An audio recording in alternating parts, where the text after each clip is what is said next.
त्या ठिकाणी म्हणजे माझ्या वाचनात जे आलंय की तिथेच पहिल्यांदा तुम्ही कॉलेजचं एक मासिक होतं आणि त्याच्याच संपादिका झालात. त्यामुळे तुमच्या संपादिकेची किंवा पत्रकारितेची बीज तिथंच रुजली गेली होती का असं म्हणता येईल? खरं तर हा प्रश्न मला कोणी विचारला नव्हता आजपर्यंत. याचं उत्तर खूप इंटरेस्टिंग आहे. इंजिनिअरिंगला ना I was a very bad student. मला कॉलेजला जायला बिलकुल आवडायचं नाही आणि मी कायम डिफॉल्टर असायचे. म्हणजे आत्ता मला माझे इंजिनिअरिंगचे शिक्षक म्हणतात की Sheetal, we are proud of you. Tata institute social सायन्समध्ये तुम्ही सामाजिक अभ्यास केलेला आहात, तर ती जी सामाजिक जाणीवा जागृत होण्याची भूमिका आहे ती तिथे निर्माण झाली का, जी आता कुठेतरी तुमच्या लेखनामध्ये दिसते मला? शीतल राईट्स आपण काही अंबानी अडानींच्या घरातनं आलेले इतके प्रिव्हिलेज नाही आहोत, पण तरी त्यातल्या त्यात एका सुखवस्तू मध्यमवर्गीय कुटुंबात माझा जन्म झाला आणि माझं बालपण शिक्षणही तशाच ॲटमॉस्फिअरमध्ये झालं. त्यामुळे स्ट्रगल काय असतो आणि जगण्यासाठी काय धडपड करायला लागते ते ऐकून गोष्टीतून अभ्यासातून माहिती होतं, पण ते प्रत्यक्ष बघण्याची संधी मला माझ्या 2 वर्षाच्या मुंबईच्या शिक्षण काळात मिळाली.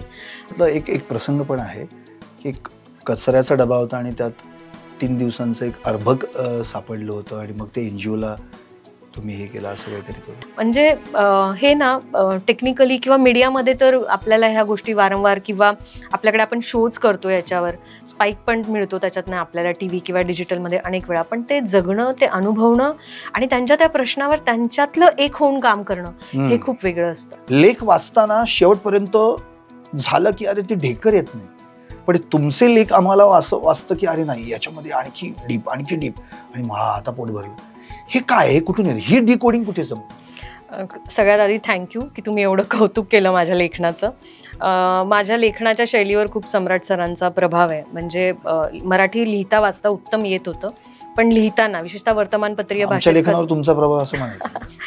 वर्तमानपत्रीय भाषेत ते कसं लिहिलं पाहिजे, कशी मांडणी केली पाहिजे याचे धडे मला सरांनी दिले आणि माझ्या लेखनामध्ये आणि अनेक विषयांच्या निवडीमध्ये पण थोडं त्यांचा प्रभाव असतो असं मी म्हणेन. ॲड करेन. काय होतं ना की महिला दिनाच्या निमित्ताने किंवा नवरात्रीच्या निमित्ताने लोक आम्हाला बोलवतात. म्हणजे आता मी युनिक आहे, एक केस स्टडी म्हणून तुम्ही मला बोलवता, मुलाखत करता, पण मी हे आवर्जून म्हणेन की एखादी शीतल पवार जेव्हा तयार होते ना तेव्हा तिथे एक सकाळ माध्यम समूह असायला लागतो, तिथे एक अभिजित पवार असायला लागतात, एक सकाळ माध्यम समूह असायला लागतो, एक अभिजित पवार असायला लागतात की जे वयाच्या 28 वर्षी माझ्यासारख्या मुलीवर विश्वास ठेवून तिला चुका करण्याची संधी देतात.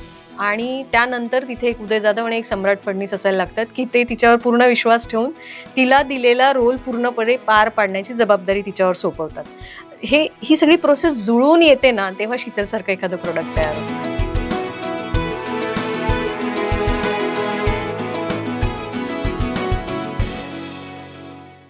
नमस्कार, मी संदीप चव्हाण आणि आपण पाहताय टॉप न्यूज मराठी.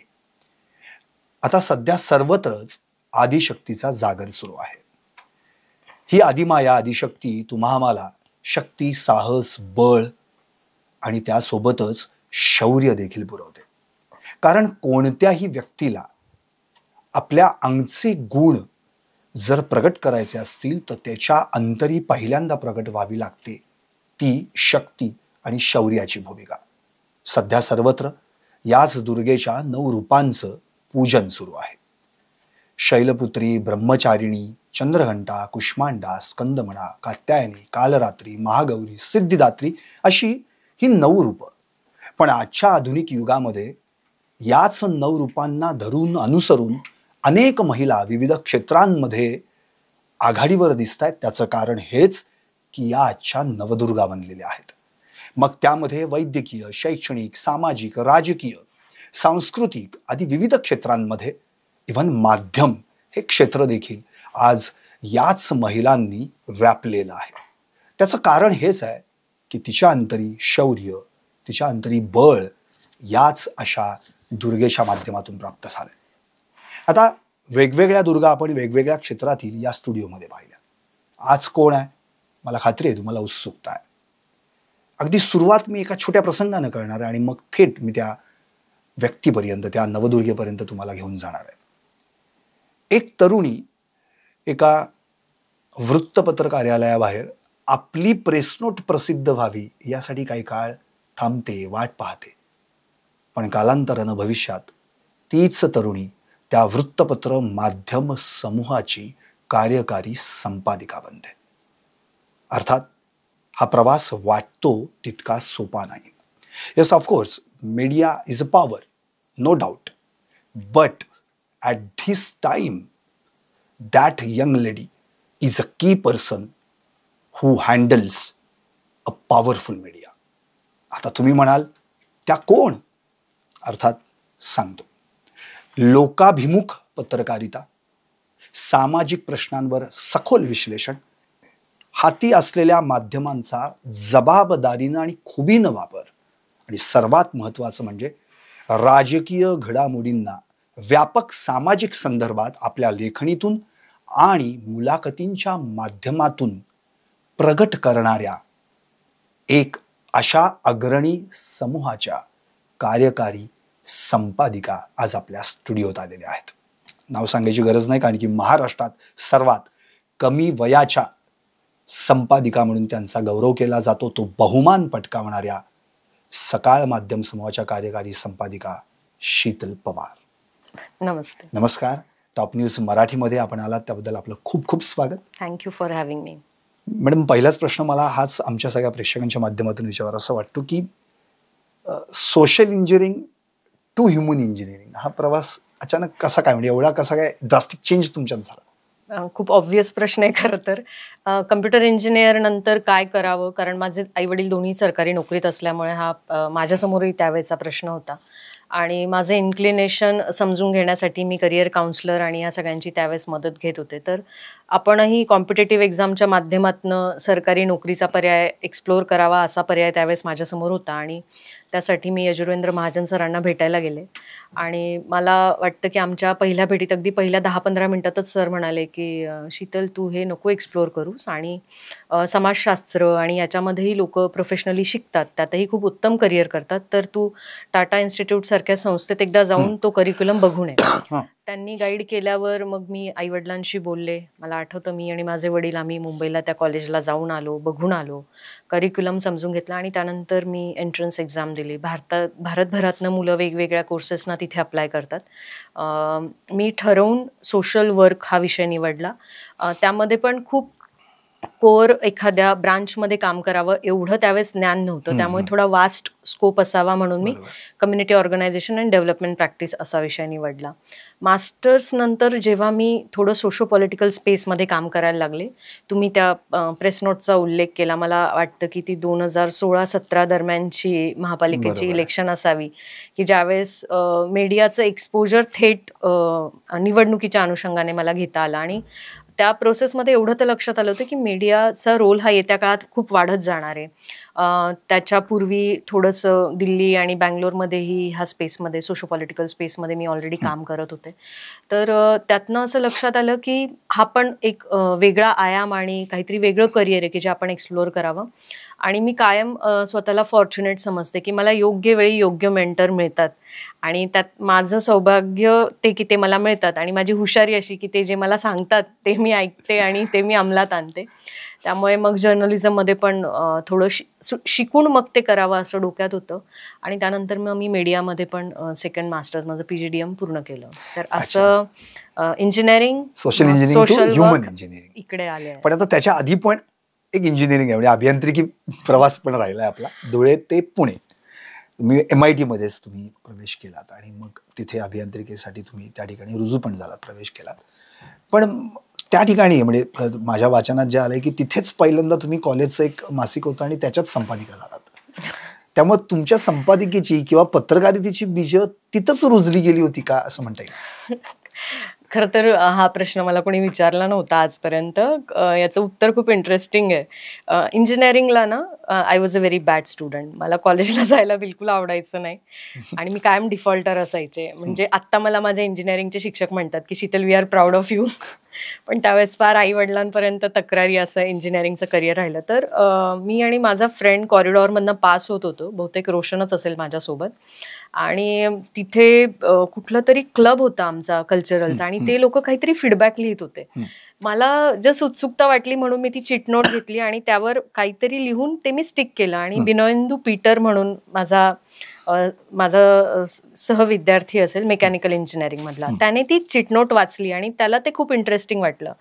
तर तो आणि सुशांत असे त्या कल्चरल क्लबचे आमचे की मेंबर्स होते आणि ते वाचून मग त्यांनी मला म्हटलं की तू इतकं चांगलं लिहितेस आणि तुझी भाषा इतकी चांगली आहे, तर तू का ह्या मासिकात कॉन्ट्रीब्यूट करत नाहीस. आणि त्यातनं मी मला आता नाव सुद्धा आठवत नाही त्याचं, पण सुशांत आणि बिनॉयमुळे मी म्हणजे माझा प्रॉपर फॉर्मल लेखनाचा पहिला प्रवास हा त्यांच्यामुळे झाला. अच्छा, म्हणजे ऑलरेडी तिथे तुम्ही संपादिका म्हणून काम केलंच आहे आणि मग यशवेंद्र सर भेटले आणि मग ती तुम्हाला वेगळी वाट आणि तो सगळा पुढे जातो. खरं म्हणजे कल्चरल क्लबमध्ये काम करताना ना एवढं काही वेगळं डायव्हर्जन मिळेल असं अजिबात वाटलं नव्हतं. माझा त्यानंतर एक खूप मोठा अपघात झाला. माझं उजव्या हाताचं कॉलर बोन तुटलं आणि M3 काही केला माझा निघतच नव्हता इंजिनिअरिंगला.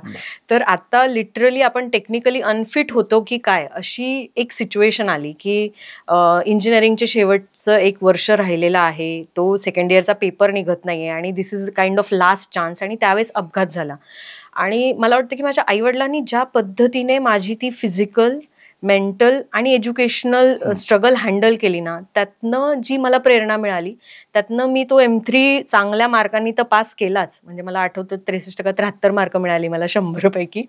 त्याचा मी धुळ्याला राहून अभ्यास केला होता कारण मला उठताच येत नव्हतं 3 महिने. Like I was almost bed ridden after that accident. आणि मग पप्पांनी त्यांच्या गुरूंकडे माझा M3चा अभ्यास करून घेतला, माझं सबमिशन पूर्ण केलं. माझे जर्नल्स त्यावेळेचे माझ्या वडिलांनीच लिहिले कारण माझा राईट हँड असल्यामुळे मला लिहिताच येत नव्हतं. पण एक असतं ना की कधी कधी तुम्हाला एक ब्रेक हवा असतो तुमच्या लाईफमध्ये आणि त्याच्यानंतर काय होतं की तुम्ही खिळून बसता की विचार करायचा आहे मला आता काय हवंय. आणि तो ब्रेक त्याने मला विचार करायला लावलं की शीतल तुला काय हवंय तुझ्या आयुष्यात, तुला अधिकारी व्हायचंय का, तुला 10 to 6 इंजिनिअरिंगचा जॉब करायचा आहे का. ते 3 महिने घरात बसले नसते ना तर तो विचार करायला जो वाव मिळायला हवा होता तो मिळाला नसता. मग तो विचार केला, मग त्यातनं एक दिशा तयार झाली की नाही आपण इंजिनिअरिंगमध्येच रमणार नाही आहोत, आपल्याला माणसं आवडतात, आपल्याला सामाजिक कामाची आवड आहे, मग त्यातनं मग हे करून बघूयात का. म्हणून तो MPSC UPSCचा पर्यायाचा विचार झाला.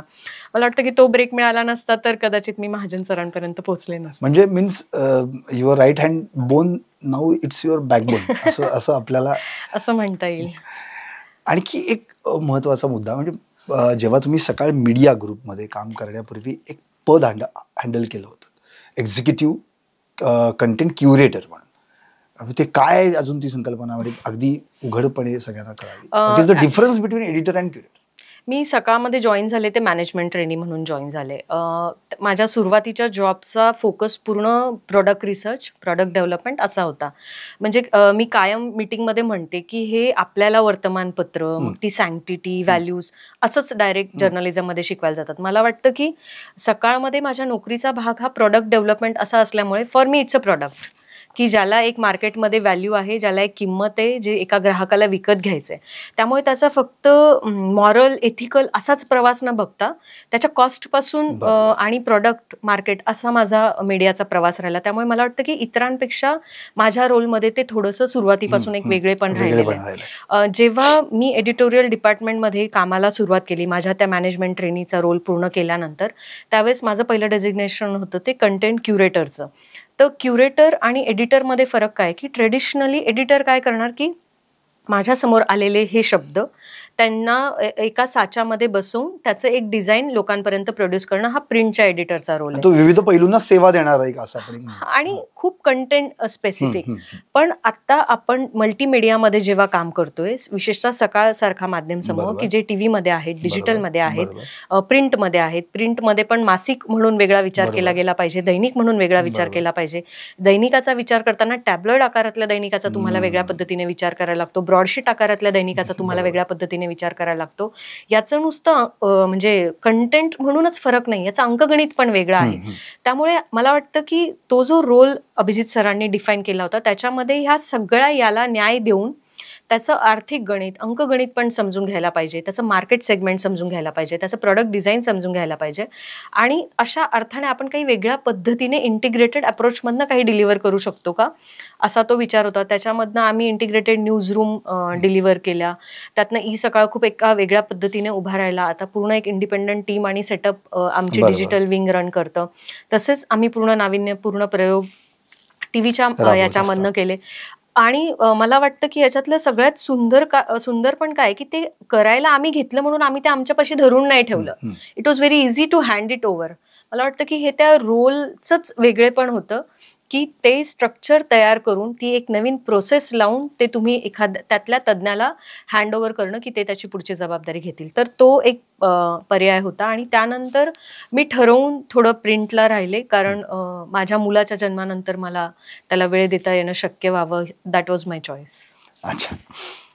आता ॲक्च्युली म्हणजे सोशल इंजिनिअरिंग त्यावेळी तुमचा विविध NGOsशी पण संबंध आला आणि त्यातूनच तुमच्या सामाजिक उपक्रमांना पण सुरुवात झाली. म्हणजे आपण जसं तुम्ही आता मगाशी सांगितलं की टाटा इन्स्टिट्यूट सोशल सायन्समध्ये तुम्ही सामाजिक अभ्यास केलेला आहात, त्याचाच तुम्ही नंतर मग त्यातनं विविध सामाजिक सराव, सामाजिक समस्या किंवा विविध सामाजिक मुद्दे, वास्तव याबद्दल पण तुम्ही संशोधन केलं. तर ती जी सामाजिक जाणीवा जागृत होण्याची भूमिका आहे ती तिथे निर्माण झाली का, जी आता कुठेतरी तुमच्या लेखनामध्ये दिसते मला? शीतल राईट्स. नक्की. मला वाटतं की आपलं अपब्रिंगिंग म्हणजे आपण काही अंबानी अडानींच्या घरातनं आलेले इतके प्रिव्हिलेज नाही आहोत, पण तरी त्यातल्या त्यात एका सुखवस्तू मध्यमवर्गीय कुटुंबात माझा जन्म झाला आणि माझं बालपण, शिक्षणही तशाच ॲटमॉस्फिअरमध्ये झालं. त्यामुळे स्ट्रगल काय असतो आणि जगण्यासाठी काय धडपड करायला लागते ते ऐकून, गोष्टीतून, अभ्यासातून माहिती होतं, पण ते प्रत्यक्ष बघण्याची संधी मला माझ्या 2 वर्षाच्या मुंबईच्या शिक्षण काळात मिळाली. आमच्या करिक्युलममध्ये आम्हाला फील्डवर्क मॅन्डेटरी असतं टाटा इन्स्टिट्यूटला, आणि फील्डवर्क प्लेसमेंटमध्ये तुम्ही एखाद्या संस्थेसोबत पूर्ण वर्षभर काम करता. म्हणजे सोमवारी आणि मंगळवारी एका नोकरीवर जाणाऱ्या माणसासारखं आम्ही त्या फील्ड प्लेसमेंटला जातो. काही लोक ग्रामीण निवडतात, त्यावेळेस मी ठरवून शहरी फील्डवर्क निवडलं होतं आणि त्यामुळे मुंबईतल्या वस्ती भागात काम करण्याची मला संधी मिळाली. म्हणजे बोरिवली, दहिसर, धारावी ह्या भागांमधल्या कामगार वसाहतींमध्ये विशेषतः काम करण्याची संधी मिळाली. तर माणसाचा जगण्याचा संघर्ष काय असतो तो मी बघितला. संतोष सारखा सहकारी माझ्याबरोबर शिकायला होता. नांदेडसारख्या ग्रामीण भागातनं आलेला दलित कुटुंबातला मुलगा, त्याची फर्स्ट जनरेशन शिक्षण घेते. तो मुलगा, त्याचं कुटुंब गावाकडनं इकडे येतं, ते मुंबईत 10 बाय 10च्या खोलीत राहतं आणि आपण त्या म्हणजे संघर्षाची कथा ऐकणं वेगळं, पण संघर्ष जगणं काय असतं ते मला वाटतं की एवढ्या जवळून बघण्याची संधी, ते अनुभवण्याची संधी, सिम्पथी आणि एम्पथीतला फरक आणि एम्पथाईज व्हायला पाहिजे आपण त्या सगळ्या गोष्टींबरोबर जास्त, हे शिकवणारं माझं टाटा इन्स्टिट्यूटचं शिक्षण होतं. आणि त्यानंतर जगण्याचा पर्स्पेक्टिव्ह बदलला. तुमच्यातला एक प्रसंग पण आहे की कचऱ्याचा डबा होता आणि त्यात 3 दिवसांचं एक अर्भक सापडलं होतं आणि मग ते NGOला तुम्ही हे केलं असं काहीतरी? ते माझ्या बाबतीत नव्हतं स्पेसिफिकली. मी ज्या NGO सोबत काम करत होते तिथे ती घटना घडली. आणि म्हणजे मुस्कान नावाचा तो असंच फील्ड वर्क करता, मुस्कान नावाचा स्टिसचा फील्ड ऍक्शन प्रोजेक्ट होता. तर अशी जी मुलं येतात किंवा वस्तीमधली जी मुलं की ज्यांच्या आईचा काहीतरी प्रॉब्लेम झालाय, वडिलांचा काहीतरी प्रॉब्लेम झालाय किंवा दोन्ही पेरेंट्स नाहीये, त्यांच्या मेंटल हेल्थवर काम करणारं आमचं फील्ड ऍक्शन प्रोजेक्ट होतं. आणि त्यातनं अशी अनेक मुलं त्यांचं आयुष्य जवळून बघण्याची संधी मिळाली. कामगार वसाहतीत व्यसनाधीनता प्रचंड असते. ती फक्त काही पुरुषांमध्येच असते असं नाही, बायकांमध्ये पण असते. मग त्याचा मुलांच्या अपब्रिंगिंगवर काय परिणाम होतो. म्हणजे हे ना टेक्निकली किंवा मीडियामध्ये तर आपल्याला ह्या गोष्टी वारंवार किंवा आपल्याकडे आपण शोज करतो, याच्यावर स्पाईक पण मिळतो त्याच्यातनं आपल्याला TV किंवा डिजिटलमध्ये अनेक वेळा, पण ते जगणं, ते अनुभवणं आणि त्यांच्या त्या प्रश्नावर त्यांच्यातलं एक होऊन काम करणं हे खूप वेगळं असतं. बरोबर. बंगळुरूमध्ये पण तुम्ही काही काळ काम केलं होतं, तर तो तिथला काही अनुभव आहे जो आज कुठे ना कुठे उपयोगी पडतोय?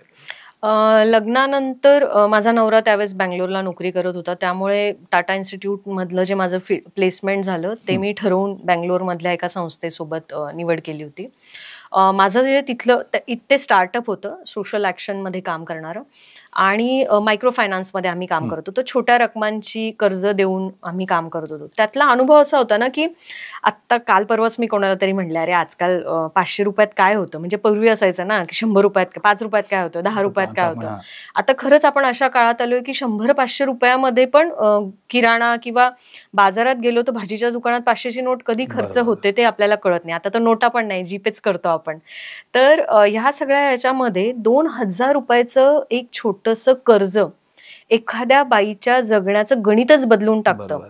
हे म्हणजे त्यातला मेजर रोल तो होता.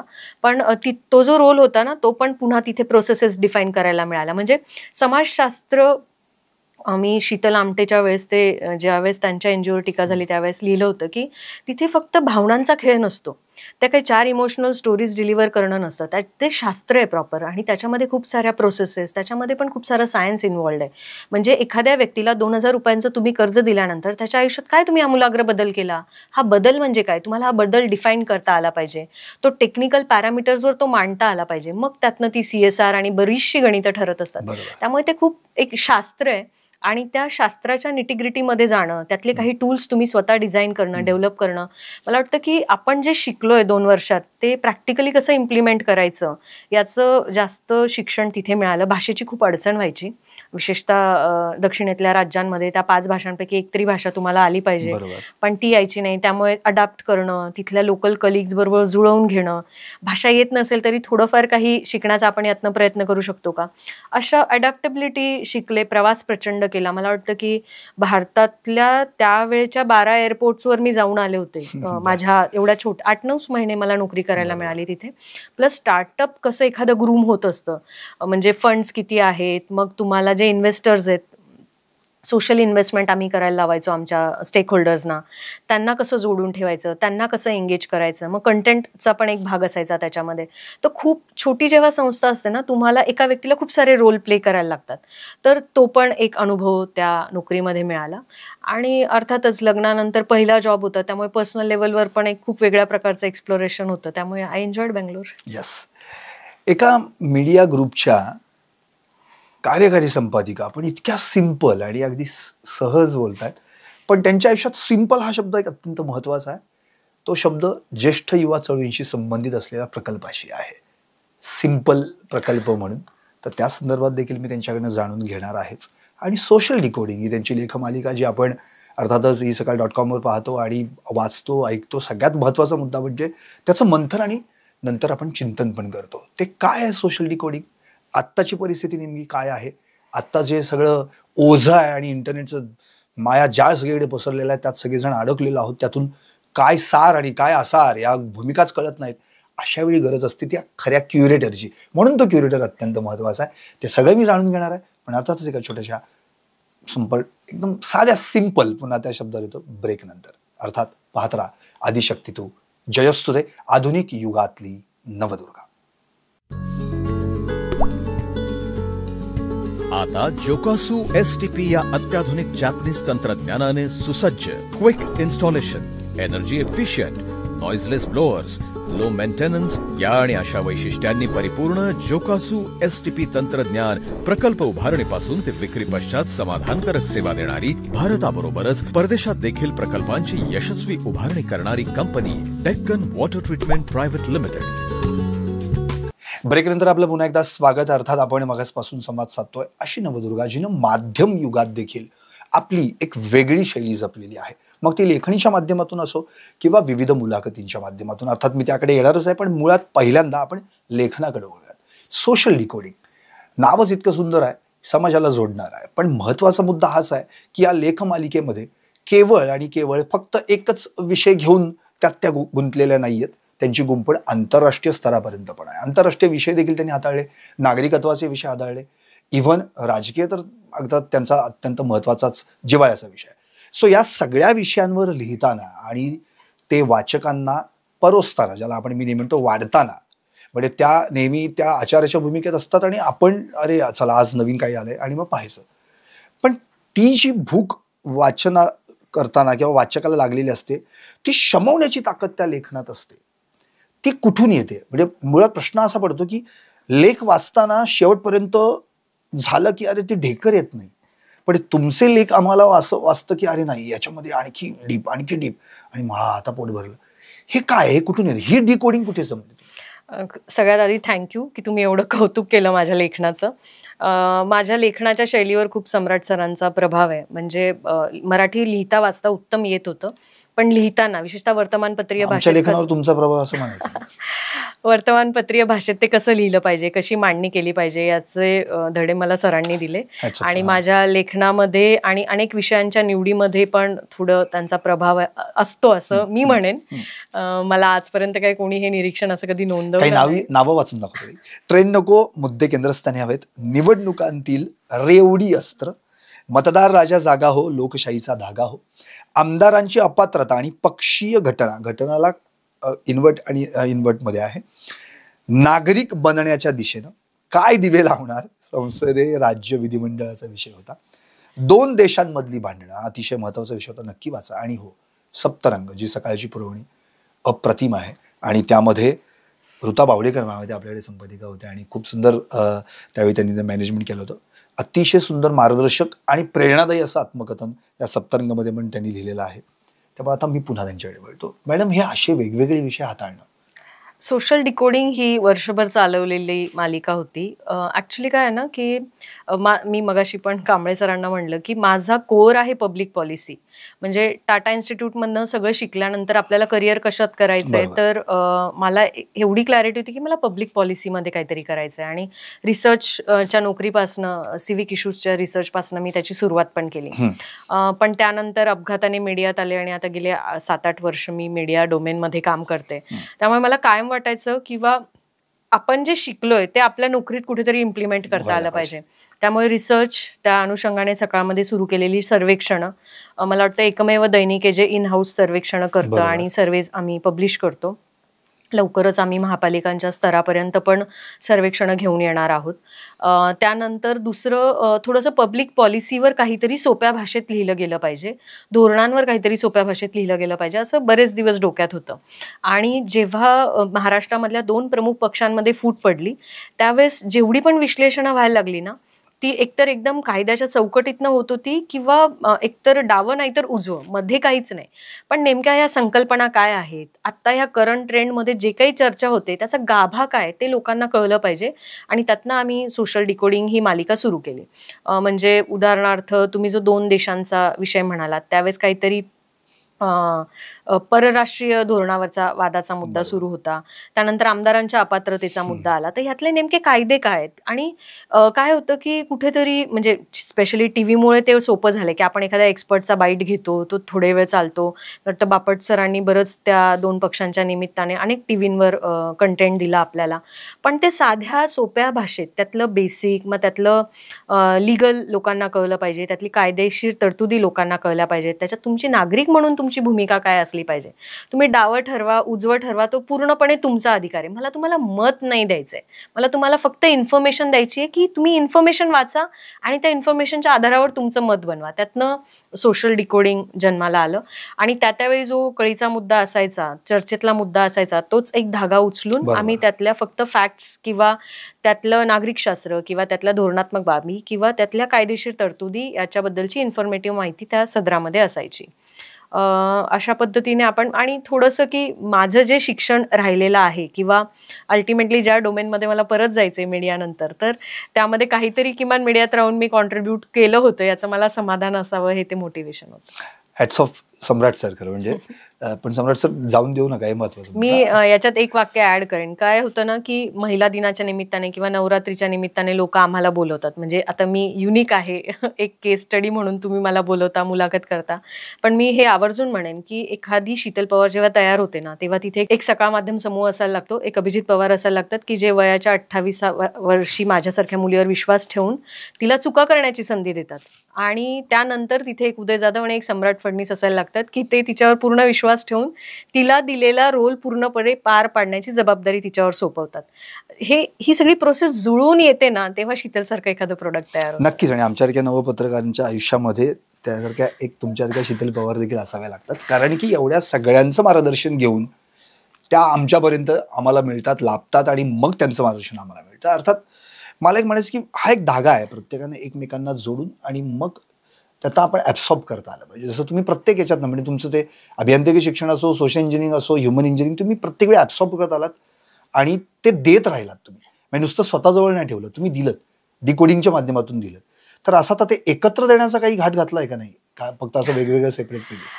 नाही आहे खरं तर, आत्ताच रिव्हील करत नाही, पण माझ्या भविष्यात एकत्रित यावं जेणेकरून पुस्तकाचा आग्रह आहे. पण आपण लेखमाला केली की तिची पुस्तकं करू नयेत असं थोडंसं ह्या धोरणाच्या विचाराची मी होते. त्यामुळे आतापर्यंत केलं नाही, पण तसा एक आग्रह आहे. तसं कदाचित त्या लेखमालेचं नाही, पण वेगळ्या पद्धतीने काही रिसर्च प्रोडक्ट्स किंवा प्रॉपर काही पुस्तकाच्या माध्यमातून काही आपण आतापर्यंत जे अनुभवलंय किंवा जे अनालिसिस आपण तुकड्या तुकड्यांमध्ये अनेक ठिकाणी बोललोय केलोय, त्याचं एक दीर्घकालीन डॉक्युमेंटेशनचं काम माझं सुरू आहे. नक्कीच. आता थोडंसं तुमच्या मुलाखत क्षेत्रांकडे, मुळात आपण खूप मुलाखती तुम्ही घेतलेल्या राजकीय नेत्यांच्या असतील, आणखी बऱ्याच जणांशी संवाद तुम्ही साधलेला, अगदी फील्डवर पण जाऊन सुद्धा संवाद साधलेला आहे. तर अशा वेळी राजकीय नेत्यांच्या मुलाखती घेणं, सर्वसामान्य माणसाच्या मुलाखती घेणं, त्या प्रत्यक्षात त्या ठिकाणी जाऊन मुलाखती घेणं, त्याच्यात काय असा बदल जाणवतो? म्हणजे नेते त्यांची एक ती लँग्वेज आहे, ती ठरलेली कोड लँग्वेज त्या अँगलमध्येच बोलतील, पण सर्वसामान्य माणूस नाही. जेव्हा त्यांना कळते की अरे माझ्याशी एक अशीच कार्यकारी संपादिका बोलतीये जी माझ्यासाठी इतक्या लांब आली आहे, या बांधावर आली आहे, या अशा परिस्थितीत आली आहे, आणि त्यावेळी तिला बोलतं करणं किंवा तीच जणू काही आपल्याला बोलतं करते असा प्रसंग येत असेल, त्यावेळी काय वाटतं? त्या मुलाखती कशा वाटतं? खरं तर माझ्या कामाचा रोल हा कधीही ऑपरेशनल रिपोर्टिंग किंवा डेस्क असा राहिलेला नाही. म्हणजे मीडियामध्ये कायम मी एका मॅनेजमेंट लेवलवरच काम करत आले, पण माझ्या कामाची आवड आणि त्यातली बरी गती यामुळे मी थोडंसं लेखन आणि तुम्ही म्हणालात तसा मुलाखतींचाही काही भाग माझ्या कामाच्या निमित्ताने पार पाडते. त्याच्यामध्ये बऱ्यापैकी राजकीय मुलाखती असा कल असतो आणि थोडं सोशल किंवा मग कधी कधी बिझनेस यामध्ये लोकांशी संवाद साधायला मला आवडतं. मुळातच लोकांशी बोलायला मला खूप आवडतं. त्यातनं काय होतं ना की तुम्हाला म्हणजे मुलाखत करताना विशेषतः जर विषय ठरलेला असेल तर ठीक आहे, पण तो एखाद्या माणसाला एक्सप्लोअर करण्याचा प्रवास असतो. मग कधी कधी म्हणजे कॅमेरा समोर आहे का नाही हा भाग खूप गौण आहे, पण त्यातनं तुम्हाला जो माणूस कळतो, मग तो राजकीय नेता असू दे किंवा सर्वसामान्य माणूस, त्याचा प्रत्येकाचा जगण्याचा आनंद आहे, त्याच्या प्रत्येकाच्या जगण्याचं एक दुःख आहे आणि त्याच्या प्रत्येकाच्या जगण्याची एक प्रक्रिया आहे. मी माझ्या प्रत्येक संवादामध्ये ना ती प्रक्रिया टिपण्याचा प्रयत्न केलाय. मग त्यामुळे समोरचा माणूस कोण आहे, म्हणजे विशेषतः ओडिसामध्ये मी मीडियामध्ये नोकरी करण्याआधी जेव्हा फील्डवर्क करत होते तिथे तर मला त्या नक्सल भागातल्या शेतकऱ्यांची भाषा पण माहिती नव्हती. म्हणजे जल जंगल जमीन त्या संघर्षामधल्या लोकांशी संवाद साधताना पण त्यांचं स्ट्रगल, त्यांना काय वाटतं, त्यांना शिक्षणाबद्दल काय वाटतं, तिथल्या महिलांना सुरक्षिततेबद्दल काय वाटतं, हे जेव्हा तुम्ही त्यांच्याशी बोलायला लागता, तुम्ही त्यांच्या सोबत राहून ते जगायला लागता ना, तर मला वाटतं की कंटेंट क्रिएशनपेक्षा ना त्यांचा विश्वास मिळवण्याची जी प्रक्रिया आहे ना त्याच्याने जाम मजा येते. आणि जेव्हा त्या माणसाचा तुमच्यावर विश्वास बसतो, म्हणजे मी ज्याही माणसाची राजकीय माणसाची मुलाखत घेतली, मला एवढं पक्क माहिती होतं की आज ह्या माणसाने त्याला माझ्याकडे पूर्ण सोपवलेलं आहे आणि याला एवढं नक्की माहिती की शीतल मला अडचणीत आणणार नाही, मी त्या विश्वासाला तडा जाणार नाही, याची पूर्ण काळजी घेते. मग ती व्यक्ती राजकीय असो की सर्वसामान्य, त्याचाही स्पेस आहे तो त्याला मिळालाच पाहिजे, कारण विश्वास खूप महत्वाचा आहे मीडिया स्पेस. म्हणजे एखादी गोष्ट सांगायची कोणाला सांगू नये म्हणून आणि तीच त्यांनी एक्सप्लोर करायची असा तो विषय झाला. नक्कीच. आता थोडंसं आपण आपल्याच माध्यमाकडे येऊयात. उदाहरणार्थ मीडिया काय म्हणजे दिसतो छोटा शब्द, पण तो छोटा नाही, फार मोठा आहे. आणि मीडिया पॉवर असं मी मगाशी म्हणालो. मला असं म्हणायचं की याची जी छोटी छोटी छोटी अंग आहेत, मग आता तर डिजिटल स्वरूपामध्ये ते आलेलं आहे. प्रिंटर सगळ्यात सुरुवातीपासूनच आहे, डिजिटल आलं, त्यात सुद्धा त्याची वेगवेगळ्या ब्रँचेस आल्या. अशा तर तुम्ही आता प्रत्येक ह्याच्यावर तुम्ही स्वतः हँडल करत आहात आणि मार्गदर्शन पण करता तुम्ही सगळ्यांना, अनेक जण काम करतायत.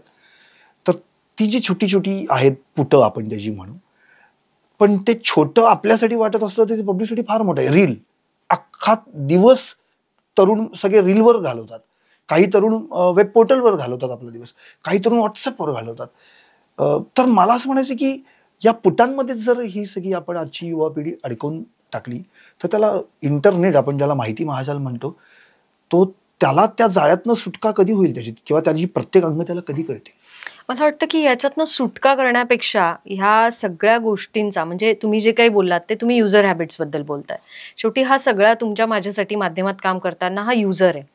मग तो कधी कंटेंट कन्झ्युम करतोय, मग तो कधी टेक्स्टमध्ये करतोय, कधी व्हिज्युअल्समध्ये करतोय, आणि ह्या त्यांना आपल्या माध्यमातनं म्हणजे एक काय म्हणूयात एक प्लॅटफॉर्म आहे. मग तो कधी फेसबुक आहे, गुगल आहे, इंस्टाग्राम आहे, आणि आपण कंटेंट क्रिएटर्स आहोत सगळे. मग त्याच्यामध्ये एक सोशल मीडियाचा इन्फ्लुएन्सर पण येतो, तुमच्यासारखं एखादं चॅनल पण येतं आणि माझ्यासारखा एखादा माध्यम समूह पण येतो. आपण सगळे क्रिएटर्स आहोत. सो प्लॅटफॉर्म आणि क्रिएटर्स ह्या युजरला एक सवय लावतायत, ती तुमच्या माझ्या कंट्रोलच्या पलीकडे आता. आपण आत्ता काय आपल्या ताब्यामध्ये काय, आपल्यामध्ये हे कंटेंट क्रिएशन आपल्या ताब्यात आहे. मला वाटतं की इथे एथिकल, इथे व्हॅल्यूज, इथे ॲक्युरेट इन्फॉर्मेशन, इथे कस्टमायझेशन, इथे आपण असे काय प्रयोग करू शकू की त्या हॅबिटमध्ये आपण काही, त्या सवयीमध्ये आपण काही वाईट तर पेरत नाहीये ना, याची काळजी आणि याची नैतिक जबाबदारी जर आपण घेतली तर मला वाटतं की ह्या सगळ्या गोष्टींना अडचणी, प्रॉब्लेम्स असं न बघता आपलं किमान एक कर्तव्य म्हणून पहिली स्टेप आपण पार पाडूयात. मग याचा अतिवापर किंवा त्यातनं येणारे दुष्परिणाम हा पूर्ण वेगळा भाग आहे. त्याच्यावर खूप वेगळ्या पद्धतीने काम केलं गेलं पाहिजे आणि मला वाटतं की हळूहळू समाज म्हणून पण ती इकोसिस्टीम आता तयार व्हायला लागलीत. म्हणजे मुक्ता चैतन्य म्हणून ज्या इन्फ्लुएन्सर आहेत त्या याच्यावर सातत्याने अवेअरनेस क्रिएट करताना दिसतात. आनंद नाडकर्णींसारखी लोक याच्यावर बोलताना दिसत आहेत आणि इतरही माझ्या माहितीतले म्हणजे विद्याधर बापट सर असतील किंवा आणि एक काउन्सलर आहेत, ते सातत्याने खूप सारे पॉडकास्ट आता याच्यावर यायला लागलेले आहेत. तर ही सगळी लोक याच्यावर त्यांच्या त्यांच्या क्षमतांमध्ये बोलत आहेत आणि मला वाटतं की समाज म्हणून पण ती एक इकोसिस्टीम तयार व्हायला लागली की जी त्या सवयीला स्ट्रीमलाईन करणार आहे. पण मीडिया म्हणून आपला याच्यातला रोल आहे तो त्या कंटेंटवर काम करण्याचा. त्या कंटेंटमध्ये आपण किती ज्युडिशियली आणि किती इन्फॉर्मेटिव्ह, किती व्हॅल्यू ॲड करणारं, त्या सवयीला योग्य पद्धतीने दिशा देणारं कंटेंट देऊ शकू, तेवढा किमान तो एक नैतिक टप्पा आपण टिकवून ठेवल्याचं समाधान आपल्याकडे राहील. ताटात वाढण्याचा आपल्या हातात आहे. आपण काय वाढायला, काय प्रोव्हाइड करतो, अगदी युजर वापरणं तो नंतरचा 100%. युजरच्या सवयींमध्ये काय ना, मी असं म्हणत नाही की त्याच्यावर आपला बिलकुल ताबा नाही, पण ती जागतिक स्पर्धा आहे आणि त्याच्यातले सगळे प्लेयर्स हे ग्लोबल प्लेयर्स आहेत. फेसबुक, अमेझॉन, गुगल हे काय तुमच्या माझ्यावर आत्ता किमान आत्ता या क्षणी तरी यांच्यावर आपला पूर्ण ताबा नाही. त्याच्यामध्ये इन्स्टिट्यूशनल सपोर्ट पाहिजे, त्याच्यात सरकार म्हणून सपोर्ट पाहिजे, मग त्याच्यामध्ये आपल्यासारख्या प्लेयर्सना फायनान्शियल मॉडेलवर सपोर्ट करणारं पूर्ण एक नवं स्ट्रक्चर पाहिजे. त्यामुळे मला वाटतं की ही इकोसिस्टीम आता खूप इव्हॉल्व्ह होते. त्यामुळे इमिजिएटली आपण काय करू शकतो की ताटात काय वाढायचं याच्यावर लक्ष देऊ शकतो. नक्कीच. आता थोडंसं आपण महिला आणि मीडिया हा विचार आपण करू. अर्थात म्हणजे अगदी सुरुवातीचा काळ होता प्रिंटमध्ये, मुळात तुमच्या आमच्या शिफ्ट्स आपण जर बघितल्या तर एवढं शक्य नाही आहे त्या काळात तरी महिलांना ते. पण आता महिला कामही करतात, नाईट शिफ्टला देखील काम करतात. म्हणजे माझं भाग्य आहे की मी सकाळमध्ये मला काम करता आलं आणि त्या ठिकाणी मला आठवते मृणालिनी नांदिवडेकर असतील, दीपा कदमसारख्या मॅडम असतील, तुम्ही स्वतः. आणि मला एवढं म्हणायचं की सकाळनं ते एक जपलेलं आहे की महिला पुरुष हा भेद कधी पाळला नाही. आणि मला आठवते ग्रामीण टेक्सला नैना निर्गुणी देखील आमच्यासोबत 11-11:30 थांबत होत्या. सो हा जो सगळा प्रवास आहे आणि आता महिला पुरुष असं काही राहिलेलं नाही माध्यमांमध्ये, पण ती जेव्हा महिला मीडियामध्ये आली ना तेव्हा तिची सिन्सिअरिटी, प्रामाणिकपणा तो खूप चांगल्या पद्धतीने लोकांपर्यंत पोहोचला. म्हणून ती विश्वासार्हच बातमी देते अशा अपेक्षेने मीडिया त्याकडे पाहिलं लागला. म्हणून आज न्यूज रीडर पण ती आहे, अँकर पण ती आहे, कंटेंट रायटर आहे, कंटेंट क्रिएटर आहे आणि एक्झिक्युटिव्ह प्रोड्युसर पण आहे, एक्झिक्युटिव्ह क्युरेटर पण आहे, एक्झिक्युटिव्ह एडिटर पण आहे. नक्कीच. म्हणजे मुलींबद्दल तुम्ही म्हणालात की महिलांकडे क्रेडिबल रिसोर्स म्हणून पाहिलं जातं, मेहनती म्हणून पाहिलं जातं आणि माध्यमांची जी पारंपरिक रचना होती ती प्रिंट, वेळांच्या शिफ्ट, विशेषतः नाईट शिफ्ट अशी होती. पण जसं जशी माध्यमं इव्हॉल्व्ह व्हायला लागली, डिजिटलमध्ये आपण आलो, टीव्हीमध्ये आपण आलो, तसं मला वाटतं की वेळा आणि ह्या सगळ्यांचा फरक पडला आणि महिलांना अकोमोडेट करण्याची स्पेस वाढली. पण त्याच्यामध्ये पण ह्या नवमाध्यमांमध्ये स्पीड आहे. म्हणजे डिजिटल आणि टीव्ही मधली जी स्पर्धा आहे वेळेच्या गणिताला टिकवून ठेवण्याची ती खूप तीव्र आहे. त्यामुळे इथे कदाचित वेळेची अडचण होती, टाइमलाईनची अडचण होती, तिथे स्ट्रेसची अडचण आहे. तिथेही तुम्हाला शिफ्ट म्हणजे फील्डवर विशेषतः काम करणाऱ्या ज्या आपल्या टीव्ही आणि याच्यातल्या मैत्रिणी आहेत त्यांना ती धक्काबुक्की, तो रिजिडनेस किंवा सगळ्यांच्या पुढे राहून ते करून घेण्याची धमक, या सर्व गोष्टींना, आव्हानांना त्यांनाही सामोरं जायला लागतं. मला वाटतं की जसं जसं काळ बदलतोय तसं तसं आमच्यासारख्या मुलींना एक्सपोजर मिळतंय, आम्ही पण स्वतःला प्रिपेअर करतोय त्या स्पर्धेमध्ये, त्या धकाधकीच्या आयुष्यामध्ये टिकवून ठेवण्याची. आणि नक्कीच ह्या सगळ्यामध्ये मुलींना संधी जास्त आहे कारण ह्या सर्व बदललेल्या माध्यमांच्या गणितांमध्ये अनेक ठिकाणी तिला स्पेस क्रिएट झाली. म्हणजे तुम्ही अँकरचा उल्लेख केला की टीव्हीवर दिसणारी, व्यक्त होणारी महिला अधिक जास्त कन्व्हिन्सिंग, तिचं कन्व्हिक्शन जास्त स्ट्रॉंगली मांडू शकते. अनेक वेळा मांडणीही त्यांची प्रभावी राहिली. त्यामुळे हिंदी, इंग्रजी आणि आता मराठी माध्यमांमध्येही महिलांनी तो स्पेस ऑक्युपाय केलाय. सकाळमध्ये तर म्हणजे आम्ही आवर्जून, म्हणजे तुम्ही माझ्या ज्येष्ठ महिला सहकाऱ्यांचा उल्लेख केला, नैना मॅडम असतील, मृणालिनी मॅडम असतील की ज्या आता पुढारीला आहेत, दीपा कदम मॅम असतील, तर किंवा इकडे कुलकर्णी मॅडम म्हणून आमच्याकडे सेंट्रल डेस्कला काम करतात. तर ह्या सर्व महिला तर डेफिनेटली की त्या वयानेही माझ्याहून 15-20 वर्ष मोठ्या आहेत सगळ्या, डेफिनेटली. त्यामुळे करिअरचा आलेख मीडियातला त्यांचा नक्कीच माझ्यापेक्षा जास्त राहिलेला आहे. आणि फील्डवर आता महिमासारखी मुलगी असेल, राधिकासारखी मुलगी असेल, मीनाक्षीसारखी मुलगी असेल, ह्या नवीन मुली पण आमच्याकडे फील्डवर काम करतात. आम्ही आवर्जून महिलांना आमच्या टीममध्ये रिप्रेझेंटेशन देण्याचा प्रयत्न करतो. पण मी म्हटलं तसं की स्ट्रेस ह्या एका मुद्द्यावर थोडं मला वाटतं की मुलींनी अजून काम करण्याची ह्या फील्डमध्ये गरज आहे. आणि मी मगाशी जो माझ्या पुरुष सहकाऱ्यांचा उल्लेख केला तो त्याचसाठी केला. ते मला फक्त संधी देत नाही, ते महिला म्हणून मला ज्या क्रिटिकल अडचणी येतात, म्हणजे कोविडमध्ये माझा मुलगा अवघा 1.5-2 वर्षांचा होता, त्यावेळेस आई म्हणून माझी धडपड त्यांनी समजून घेतली, म्हणून मला नोकरी सोडून न देता ती नोकरी करून ठेवणं शक्य झालं. पार्थ जेव्हा आजारी असतो त्यावेळेस माझ्या कामाच्या ताणाबरोबर एक आई म्हणून माझ्यावर एक दडपण असतं. मला माझ्या नोकरीमध्ये माझ्या आईपणाचा कधीच गिल्ट नाही आला. त्याचं सगळं श्रेय मी माझ्या पुरुष सहकाऱ्यांना देते की कारण त्यांनी तो मला येऊ नाही दिला.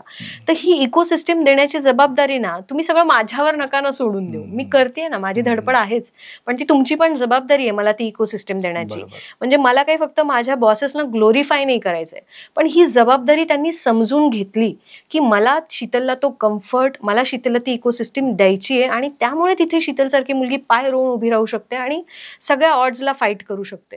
तर मला वाटतं की मुलींनी ती 2 पावलं त्या पुढे जेव्हा येतात ना, तर पुरुष सहकाऱ्यांनी, मग ते बातमीदार असतील, डेस्कवरचे सहकारी असेल, त्यांची पण ती जबाबदारी आहे त्या मुलीला ती इकोसिस्टीम उभी करून देण्याची, तिच्या अडचणी समजून घेण्याची. म्हणजे मासिक पाळीचे ते 5 दिवस असतात तेव्हा चिडचिड होत असते. मी माझ्या काही सहकाऱ्यांचा उल्लेख नाही करणार कारण मला ते एवढं पब्लिक नाही करायचं, पण मी काही पुरुष सहकाऱ्यांचं बघते, मॅडम जाऊ द्या, तिची ना चिडचिड झाली पण आम्ही समजून घेतलं, तिला आम्ही सांभाळून घेतोय, असं जेव्हा मला कुणीतरी येऊन सांगतं ना माझ्या डेस्कवरचं, मी तुम्हाला सांगू शकत नाही की मला किती आनंद होतो त्यावेळेस. की ते आता हळूहळू कल्चर बनायला लागलं and I am really proud that my organization carries that culture. नक्कीच.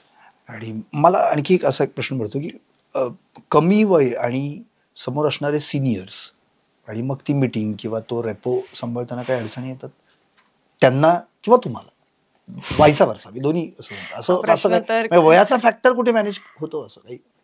वय ही खरं तर म्हणजे माझ्या नोकरीत मला कधी अडचण नाही आली, कारण मला वाटतं की त्या पातळीवर काम करणारे जे सर्व सहकारी आहेत ना त्यांनी, म्हणजे मी मगाशी जो अभिजित सरांचा उल्लेख केला, काय होतं की कधी कधी म्हणजे विशेषतः सम्राट सरांच्या किंवा उदय सरांच्या बाबतीमध्ये ते ओव्हर प्रोटेक्टिव्ह होऊ शकतात, लहान आहे काय आपण सांभाळून घ्यायला पाहिजे असं होऊ शकतं. पण अभिजित सरांनी एकदा सम्राट सरांना म्हटलं तिच्या चुका तिला करू दे, आणि that was a very striking statement की ओके मला चुकण्याची परवानगी आहे आणि माझ्या चुकीतनं मी शिकायचंय, ही पण माझ्यावर जबाबदारी आहे. त्यामुळे मला वाटतं की मला ती स्पेस मिळाली, माझ्या संधी, माझ्या चुका एक्सप्लोअर करण्याची, आणि त्याचा मला फायदा झाला.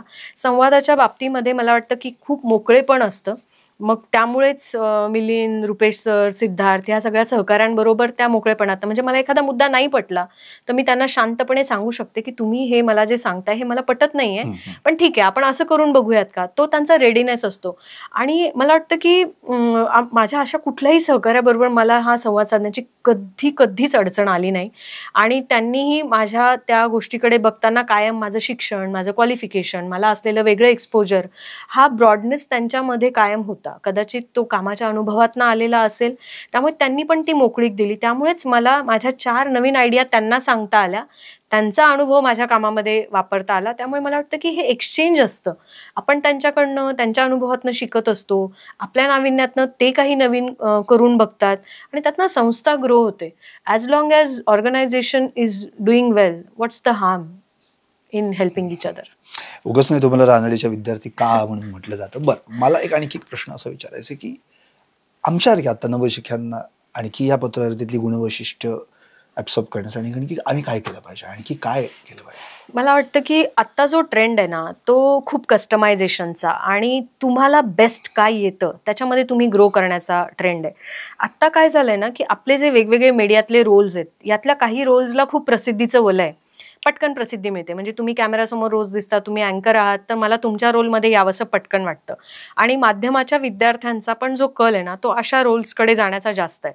आणि त्यामुळे माध्यमातले जे बॅकएंडला राहणारे रोल्स आहेत, मग त्याच्यात कॉपी एडिटरचा रोल असेल किंवा प्रोड्युसर्स असतील, खरं तर हे त्यातल्या त्यात हाय पेईंग जॉब्स आहेत आपल्याकडचे, पण ते जास्त जबाबदारीचे, जास्त जोखमीचे, तुम्हाला प्रसिद्धीचं वलय न मिळवून देणारे जॉब्स आहेत.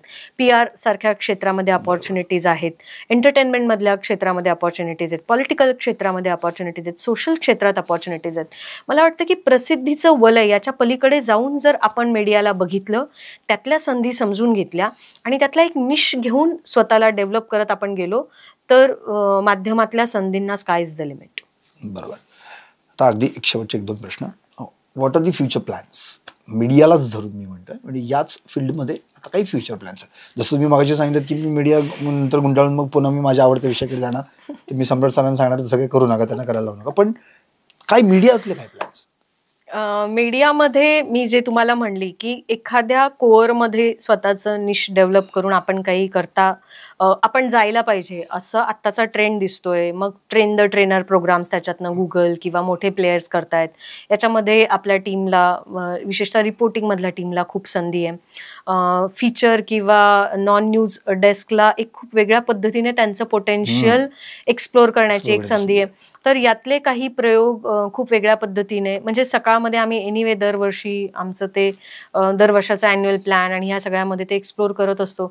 तर असे काही प्रयोग थोडे माध्यमांमध्ये करून बघायचे. पब्लिक पॉलिसी आणि सर्वेच्या क्षेत्रात आणि काही नवीन प्रयोग आपल्याला ह्या मीडिया स्पेसमध्ये करता येतील का, याच्यावर पण मी काम करते. आणि मी म्हणाले तुम्हाला मगाशी तसं की डॉक्युमेंटेशन कडे हळूहळू आपल्याला काय कोर्स शिफ्ट करता येईल. आणि आत्ता ना मीडियामध्ये, आता तुम्ही सगळेच माझे प्लॅन मला इथे सांगायला लावले, तर कसं व्हायचं, शेवटी आपण हा व्यवसाय पण आहे ना, त्यामुळे मी सगळंच नाही रिव्हील करू शकत. पण नेटवर्किंग, लॉबिंग, प्लॅटफॉर्म्स, ह्या सर्व गोष्टींमध्ये आमूलाग्र बदल होत आहेत. आणि जर माझ्यासारख्या इतकं डायव्हर्स शिक्षण घेऊन इतक्या कमी वयात इतकी उत्तम संधी मिळालेल्या मुलीने हे एक्सप्लोर करून नाही पाहिलं, तर मग मी मीडियात येऊन काय केलं, असं मला गिल्ट वाटायला नको. त्यामुळे ह्या डॉक्युमेंटेशन आणि ह्या सर्व गोष्टींवर येत्या काळात मी काम करणार आहे. नक्कीच. आणि आता अगदी शेवटचा संदेश किंवा सल्ला तुम्ही आता या मीडियामध्ये येऊ घातलेल्या ज्यांना असं वाटते की नाही आम्हाला यायचं या फील्डमध्ये, मुली असतील, तरुण असतील, मुलं असतील, त्यांच्यासाठी काय एक तुम्ही असं सांगाल की बाबा हे चांगलं आहे, उत्तम आहे, पण काय असलं पाहिजे, त्यांच्याकडे काय असलं पाहिजे? कुठल्याही, म्हणजे ह्याच फील्डमध्ये नाही, पण कुठल्याही फील्डमध्ये जाताना ना तुमचा पुढच्या 5 वर्षांच्या करिअरच्या मॅपमध्ये क्लॅरिटी पाहिजे, असं मला वाटतं. की एक्झॅक्टली आपल्याला काय हवं आहे आणि तुमच्या करिअर प्रायोरिटीज काय. म्हणजे मी जेव्हा मीडियामध्ये आले तर एका सधन कुटुंबाचा आजही भाग असल्यामुळे पैसा ही माझी कधीच प्रायोरिटी नव्हती. त्यामुळे प्रयोगशीलतेला मला खूप वाव देता आला. त्यामुळे मला वाटतं की आपल्या प्रायोरिटीज ठरवल्या तर मीडियातला तुमचा रोल तुम्हाला निवडायला सोपं जाईल. आणि मग तुमच्या प्रायोरिटीज फायनान्शियल ज्या अनेकांच्या असतातच, असाव्यातही, तर तुमची प्रायोरिटी ती आहे, तर मग त्याचं स्केल तुम्ही काय बघताय. मग त्याच्यानंतर खूप लोकांना स्लो स्पेसमध्ये कंटेंटमध्ये ग्रो व्हायला आवडतं, काही लोकांना स्वतःच्या स्पेसमध्ये कंटेंटमध्ये ग्रो व्हायला आवडतं. तर तुम्हाला काय हवं आहे? You want to grow along with the brand, you want to make yourself a brand. तर मला वाटतं की आपल्या प्रायोरिटीजमध्ये आधी क्लॅरिटी आणा आणि त्यानंतर तुम्ही तुमची मीडियाची चॉईस निवडा. कारण तुम्हाला स्वतःला ब्रँड करायचं असेल तर मग सकाळसारख्या ठिकाणी बातमीदार म्हणून तुम्ही कधी स्वतः ब्रँड बनू शकत नाही. की म्हणजे सकाळच काय, कुठल्याही इतर दैनिकामध्ये तुम्ही तसं बनू शकत नसता, किंवा ते तुम्हाला वाटतं तुम्ही ब्रँड आहात पण तुम्ही नसता. एका मर्यादित क्षेत्रापलीकडे आणि वलयापलीकडे तुम्हाला कोणी ओळखत नसतं. When I say you are a brand, that means तुम्ही फायनान्समध्ये तुम्ही बाप माणूस आहात का, तुम्ही रचना रानडे बनलं पाहिजे. मग त्या अर्थाने मला तुम्हाला ब्रँड म्हणायचं आहे. तुमची मीडियातली प्रायोरिटी आणि तुम्हाला मीडियाकडनं काय हवं हे आधी ठरवा आणि त्यानंतर मीडियातला जॉब रोल. आणि मग मी मगाशी म्हणाले तसं की फक्त प्रसिद्धी म्हणजे मीडिया नाही, मीडिया म्हणजे कन्व्हिक्शन आहे, मीडिया म्हणजे समाजाला दिशा देणारं एक माध्यम आहे. आणि तुम्हाला खरोखर चेंज आणायचं असेल की ज्या थॉट प्रोसेसने मी सोशल सायन्स निवडलं इंजिनिअरिंग पूर्ण केल्यानंतर, की मला काहीतरी समाजात बदल घडवायचा आहे. आणि मग मला महाजन सर म्हणले म्हणजे काय करायचंय तुला. मग मी म्हणले की नाही मग मी IAS झाले किंवा अधिकारी झाले तर मला असं करता येईल. ते म्हणले त्याच्यासाठी तुला अधिकारी होण्याची गरज नाहीये. तर ते माझ्यासाठी रिअलायझेशन होतं की अरे समाजात काहीतरी बदलायचं असेल आपल्याला तर ते असंही आपण होऊ शकतो. तर मला वाटतं की तुमचं कन्व्हिक्शन क्लिअर करा आधी की तुम्हाला मीडियामधनं काय हवंय. तुम्हाला ब्रँड बनायचं आहे, तुम्हाला समाजात बदल आणायचा आहे, तुम्हाला काय कॉर्पोरेशनचीच प्रोसेस बदलायची आहे, तुम्हाला एंटरटेनमेंटमधलं स्ट्रक्चरच बदलून टाकायचं आहे, तुम्हाला नाट्यसंगीतात कॉन्ट्रीब्यूट करायचं आहे. डिसाईड व्हॉट यू वॉन्ट आणि मग तुम्ही तुमचं मीडियातलं पद निवडा, मग तुम्ही मीडियातला तुमचा प्लॅटफॉर्म निवडा आणि मग बाकी गणितं आपोआप दे फॉल इन प्लेस. नक्कीच खूप छान वाटलं, खूप सुंदर प्रत्येक प्रश्नाला अगदी म्हणतो ना आपण मुद्देसूद उत्तरं दिली. महत्वाचा मुद्दा म्हणजे मॅडमनी सगळ्या याच्यातलं जर आपण सार काढलं, म्हणजे आपण एक नेहमी म्हणतो की सारतेची घ्यावे असारते जाणून त्यागावे. सारतेची घेऊ नये, सारतेची घ्यावे. सार ह्याच्यातलं इतकंच सांगतो की तुम्हाला या फील्डमध्ये यायचंय तर पहिल्यांदा तुम्हाला काय बनायचंय, तुम्हाला कुठल्या प्लॅटफॉर्मवर काम करायचंय, तुम्हाला नेमकं काय साधायचंय आणि मग त्या क्षेत्राचा विचार करायचा. आता फक्त मीडियाच नव्हे, इतर कुठल्याही क्षेत्राचा. दुसरी गोष्ट कन्व्हिक्शन असलं पाहिजे. आपण ज्या फील्डमध्ये जातो म्हणजे कोणतेही रादर कुठलंही क्षेत्र असो, त्यात आपण एकतर डिओशन तर असलंच पाहिजे.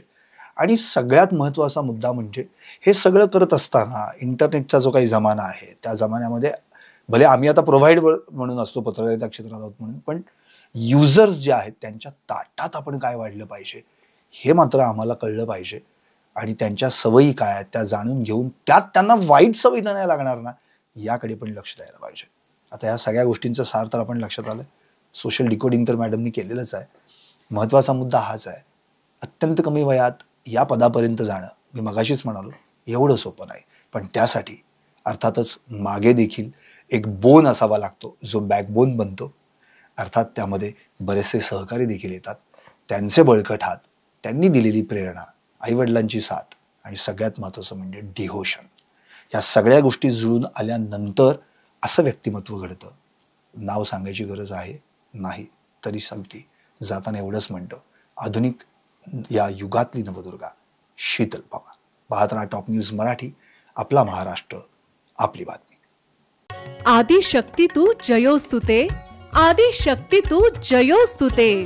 सामाजिक, सांस्कृतिक, वैद्यकीय, राजकीय, शैक्षणिक, औद्योगिक आदी विविध क्षेत्रातील महिला आज आघाडीवर आहेत. शारदीय नवरात्रोत्सवानिमित्त टॉप न्यूज मराठीवर पहा आधुनिक युगातल्या नवदुर्गांच्या मुलाखतींचा विशेष कार्यक्रम आदिशक्ती तू जयोस्तुते.